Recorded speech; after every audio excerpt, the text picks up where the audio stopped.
hapon ang kwento ni Felipa at Candido. Si Felipa po ay na-diagnose na with breast cancer last year. She's still undergoing chemotherapy. Felipa, pag pinag-uusapan natin yung chemotherapy, nawawala yung buhok, di ba? Nanghihina yung katawan.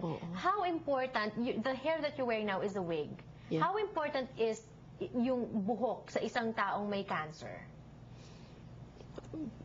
Pag wala kayo yung kalbo na ang tao, pag may cancer, mahirap walang buhok. Parang mahiya kayong lumabas. But I'm sure in Candido's eyes, napakaganda mo pa rin, di ba, Candido? Yeah, I'm doing her hair.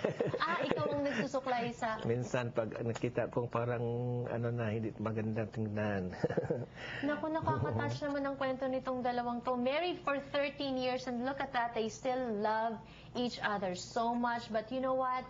Hindi po kayong dalawa against the world because so many people love you, so many people help, and one of them is Jen. Jen, you were with us two weeks ago, right? Yes. And we cut your hair. It was actually long, like ganito kahaba. It's very long. Yes, and then we cut it because you wanted to donate it for people like Felipa who need a wig.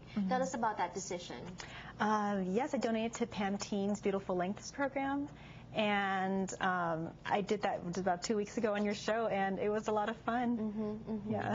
And I think we kept the hair, and we want to give it to Felipa, just, as a symbol na, don't give up, because we're here to help you, we're cheering you on, and we're gonna be praying for you also. Thank you. Thank you.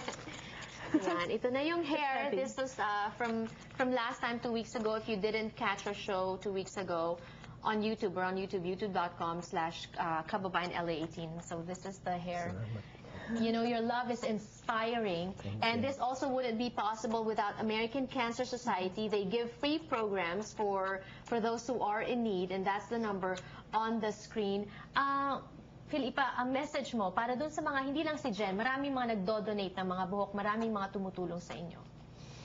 Magpasalamat ako sa lahat ng nagdo-donate ng itong sinusuot ko at ito. Maraming salamat. At marami pong salamat sa inyong dalawa for your courage, for your love. Thank you for your generosity. Thank you for joining us today on the show. Magkita-kita po ulit tayo sa Lunes. Have a great weekend, everyone.